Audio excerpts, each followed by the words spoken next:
Okay, if we take a look at these swings here then, Thomas, okay, right. So setup-wise to me is looking better. The stuff we did sort of like second, I think, wasn't it? First was putting on it. Second lesson with that sort of club twist down there and turn this way. You seem to be getting that pretty good now, okay? As we swing the golf club back here now, club face is nice and square. Yeah. As we get to about here now, the club's on plane. There's not really much twisting now. It's more kind of arms and elbows completing the swing here now. And your hands there, quite close to your shoulder, not much width in the swing. And the body's kind of stalled a bit on the way back. As a result, your club now starts coming back down the golf ball. Very, very steep here into the golf ball. It gets outside the line of the golf as we start coming into the golf ball here now and coming across the ball. I mean, your arms there sort of in this position. You think, how does that club face now get back to the ball square? I mean, you have to like break your wrist to try and square that club face. A very, very difficult position to get back to the ball straight. So this movement here now, I think we did so many practice swings. Yeah. So getting that sense in, that's obviously too big a back to, but the club face now, although it's gone a long way, it's more in line with your left forearm, okay? So we've got to try and keep that right arm straight with that amount of body turn, but keep this arm straighter in terms of your right arm, get that club a bit more higher up there in terms of the backs, okay? So we're using the golf club back here now. Again, good turn the shoulders, okay? Keep the body going. Again, club's on plane there again there now. Your left arm now is further away from your shoulder than it was before. So it looks like your left arm's longer because you've now maintained more of this as opposed to your left arm going across your chest and effectively shortening it. But as I said, because you've been used to having no backspin with the body and then completing the swing of the wrists, the club now you can see sort of peeps out there. Now, to be fair, you look at that club face, he's kind of in line with your left arm. So the club face at this point is square. It's just gone way too far. Now, with the irons, it was actually not too bad. You could kind of manage it. It was in that window. Okay, we're okay now. The pleasing thing now, if we go back to your kind of swing plane from here, that was basically your swing plane coming down the golf ball there now. Because you've turned better, look at the difference in the shaft angle, So now the shaft angle is coming down on a more, I'll draw a straight line, towards the golf ball.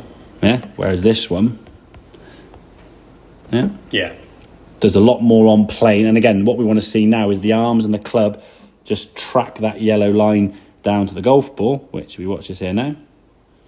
Club on there now. Club's coming down, staying underneath that yellow line. If anything, hands are on that plane. Look how more natural your arms look coming into the golf ball here now.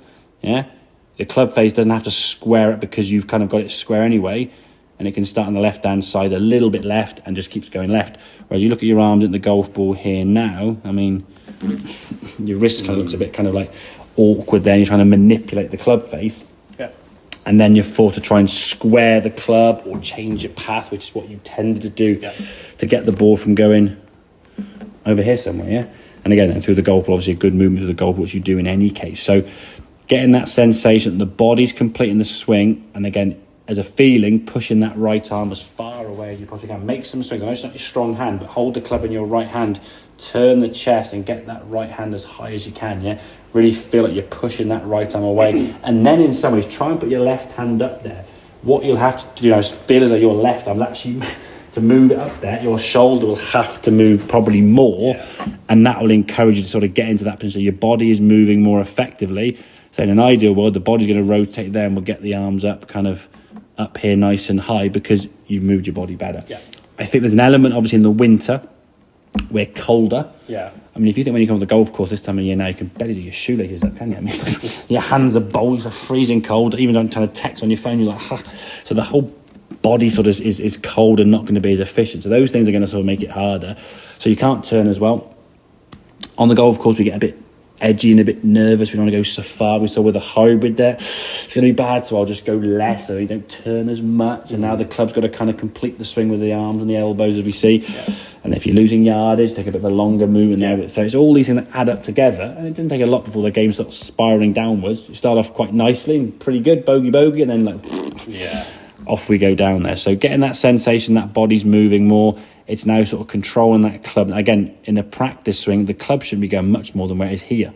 Because if you're getting it beyond there in practice, it's going to end up going down here in reality. Yeah. Because momentum is always going to carry you further around the corner. Yeah, yeah. Okay, mate. Does that make sense? And Yeah. yeah, so good setup. The setup's looking a lot better. Good. It's just working on that body movement now, getting that body to work better, and how that right arm's going to structure and how it's going to position itself up here. Yeah. And get yourself in a, so you feel I think your right palm up to the sky a bit more. It's like you're holding a tray kind of thing. Yeah. That there. And if you were going to sort of like palm, like low five someone, for example, Yeah. you'd be here. Your palm would probably be in that, and then you this. I don't think you just sort of you do this and go. Oh, hang on.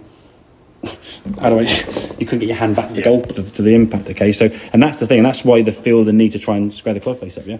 Yeah. So if you're in that shot that kind of curves out that, Yeah. the club face has opened up in the backswing. Yeah. It shouldn't be that you've got to try and then close it in the downswing. Just don't open it in the Yeah, backswing. yeah. And that sounds easier said than done, but that's kind of the principle. Yeah. If you feel the need in your swing, you've got to try and do some manipulation down impact. Well, good luck with that. I mean, that club's travelling at almost 100 miles an hour. What are you going to do? Yeah. Yeah. Okay, mate, makes sense? Makes sense. Good stuff, very good.